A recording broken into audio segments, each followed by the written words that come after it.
పెద్దపల్లి జిల్లాలో ఇటీవల జరిగిన కొన్ని ముఖ్యమైన అభివృద్ధి కార్యక్రమాలు, సంఘటనలు, సమీక్ష సమావేశాలు, రాజకీయ అంశాల గురించి పెద్దపల్లి ఆకాశవాణి ప్రతినిధి వై సంతోష్ కుమార్ అందిస్తున్న నివేదిక. రాష్ట్ర ఉప ముఖ్యమంత్రి మల్లు భట్టి విక్రమార్క, రాష్ట్ర మంత్రులు పెద్దపల్లి జిల్లాలో పర్యటించారు. ఉప ముఖ్యమంత్రి పలు అభివృద్ధి కార్యక్రమాల ప్రారంభోత్సవాలు, శంకుస్థాపనలు కార్యక్రమాల్లో పాల్గొన్నారు. రామగుండంలో 800 మెగావాట్ల విద్యుత్ కేంద్రాన్ని వీలైనంత త్వరగా పూర్తి చేస్తామని ఉప ముఖ్యమంత్రి భట్టి విక్రమార్క పేర్కొన్నారు. ప్రస్తుత విద్యుత్ కేంద్ర జీవితకాలం ముగిసినందున సింగరేణి, జెన్కో సహకారంతో ఈ కొత్త ప్లాంట్ నిర్మిస్తామని పేర్కొన్నారు. రాష్ట్రంలో 2031 నాటికి గరిష్టంగా 27,059 మెగావాట్లు, 2034-35 నాటికి 31,809 మెగావాట్లకు పైగా విద్యుత్ డిమాండ్ ఉంటుందని అంచనా వేస్తూ అనేక పవర్ ప్రాజెక్టులు ఏర్పాటు చేస్తామని అన్నారు. పీఎం కుసుమ్ కింద రాష్ట్రంలో మరో 4,000 మెగావాట్ల సోలార్ ప్లాంట్ ఏర్పాటుకు చర్యలు తీసుకుంటామన్నారు. గోదావరి ఖనిలో నిర్మించిన స్కిల్ సెంటర్ సెక్టార్ 2ను ఉప ముఖ్యమంత్రి ప్రారంభించారు. ప్రతి అసెంబ్లీ నియోజకవర్గంలో అంబేద్కర్ నాలెడ్జ్ సెంటర్ ఏర్పాటు చేసి యువతకు ఉపాధి అవకాశాలు కల్పిస్తామన్నారు.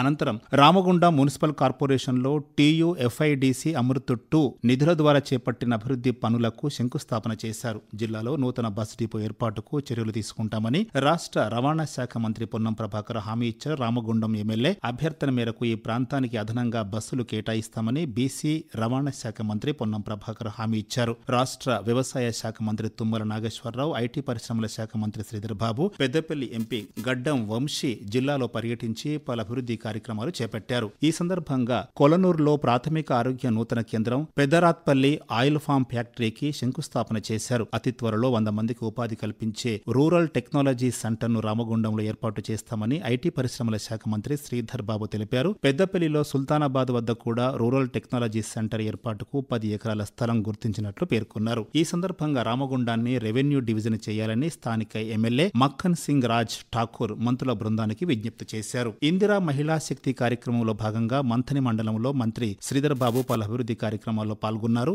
మహిళలను కోటీశ్వరులను చేయడమే లక్ష్యంగా వచ్చే 5 ఏళ్ల కాలంలో 1,00,000 కోట్ల రూపాయల బ్యాంకు రుణాలు అందజేసి వారితో వివిధ వ్యాపార, వాణిజ్య యూనిట్ల స్థాపనకు కృషి చేస్తామని పేర్కొన్నారు. TUFIDC కింద 13,95,00,000 రూపాయలతో మంథని పట్టణంలో పలు అభివృద్ధి పనులకు శంకుస్థాపనలు చేశారు. మంథని ప్రభుత్వ ఆసుపత్రిలో డయాలసిస్ కేంద్రాన్ని ప్రారంభించారు. డయాలసిస్ కోసం స్థానిక ప్రజలు దూర ప్రాంతాలకు వెళ్లే అవసరం లేకుండా మంథనిలోనే అందుబాటులోకి రావడం చాలా సంతోషమని శ్రీధర్ బాబు అన్నారు. దేశంలో మరే రాష్ట్రంలో లేని విధంగా సింగిల్ యూసేజ్ ఫిల్టర్ ద్వారా రోగులకు డయాలసిస్ సేవలు అందిస్తున్నామని చెప్పారు. జిల్లాలో రైతు రుణమాఫీలో భాగంగా 3 విడతల్లో 51,393 మంది రైతులకు 378 కోట్ల రూపాయల రుణమాఫీ జరిగిందని పెద్దపల్లి జిల్లా కలెక్టర్ కోయ శ్రీహర్ష పేర్కొన్నారు. రుణమాఫీ కాని రైతులు తమ ఫిర్యాదులు, సందేహాలను రైతు వేదికలోని వ్యవసాయ విస్తరణ అధికారికి సమర్పించాలని, ప్రతి రైతు దరఖాస్తు పరిశీలించి అర్హులందరికీ రుణమాఫీ వర్తింపచేస్తామని కలెక్టర్ వివరించారు. జిల్లాలోని ప్రభుత్వ ఆస్తుల సంరక్షణ కోసం జిల్లా కలెక్టర్ చైర్మన్ గా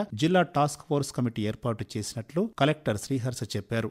ఆ కమిటీ జిల్లాలోని ప్రభుత్వ భూములు, చెరువులు, కుంటలు, చెరువు శిఖం భూములు సంరక్షిస్తుందని స్పష్టం చేశారు. ప్రభుత్వ ఆస్తుల్లో వెంటనే బోర్డులు ఏర్పాటు చేయాలని అధికారులకు కలెక్టర్ సూచించారు. ప్రభుత్వ ఆస్తుల ఆక్రమణలపై వచ్చే ఫిర్యాదులను ఎప్పటికప్పుడు పరిశీలించాలని ఆదేశించారు. శాండ్ ట్యాక్స్ ద్వారా ఇసుక సరఫరాకు ఆన్లైన్ బుకింగ్ ప్రక్రియను గత నెల 17న జిల్లా కలెక్టర్ కోయ శ్రీహర్ష ప్రారంభించారు. నీరుకుల్ల, గట్టెపల్లి ఇసుక రీచ్ల నుంచి మన ఇసుక వాహనం ద్వారా ఇసుక సరఫరా చేయడం జరుగుతుందని కలెక్టర్ తెలిపారు. జిల్లా కలెక్టరేట్ నిర్వహించిన స్వాతంత్ర దినోత్సవ వేడుకల్లో అంగరంగ వైభవంగా జరిగాయి. ఈ కార్యక్రమానికి రాష్ట్ర మహిళా కమిషన్ చైర్పర్సన్ నేరెళ్ల శారద ముఖ్య అతిథిగా హాజరయ్యారు. ప్రజల సమగ్రాభివృద్ధి సంక్షేమమే లక్ష్యంగా రాష్ట్రంలో ప్రజాపాలన కొనసాగుతోందని ఆమె పేర్కొన్నారు. ఉత్తమ ప్రతిభ కనపరిచిన 140 మంది ఉద్యోగులకు ప్రశంసా పత్రాలను అందజేశారు. ఆచార్య కొత్తపల్లి జయశంకర్ జయంతి వేడుకలు ఘనంగా జరిగాయి. ఆయన ఆశయాల సాధన కోసం మనమంతా కృషి చేయాలని అదనపు కలెక్టర్ శ్యామ్ ప్రసాద్ లాల్ అన్నారు. జిల్లా కలెక్టరేట్ లో రాఖీ పౌర్ణమి వేడుకలు ఘనంగా జరిగాయి. స్థానిక సంస్థలు, అదనపు కలెక్టర్ అరుణశ్రీ,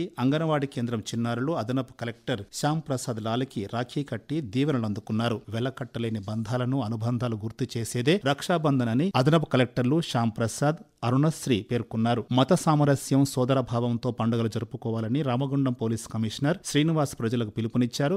గణేష్ చతుర్థి, మిలాదున్ నబీ పండుగల దృష్ట్యా అన్ని మతాల పెద్దలతో శాంతి సమావేశం ఏర్పాటు చేశారు. సోషల్ మీడియా వేదికగా జరిగే అసత్య ప్రచారాలను నమ్మవద్దని, ఇతరుల మనోభావాలు దెబ్బతీసే విధంగా పోస్టులు పెట్టేవాళ్ళని కఠినంగా శిక్షిస్తామని అన్నారు.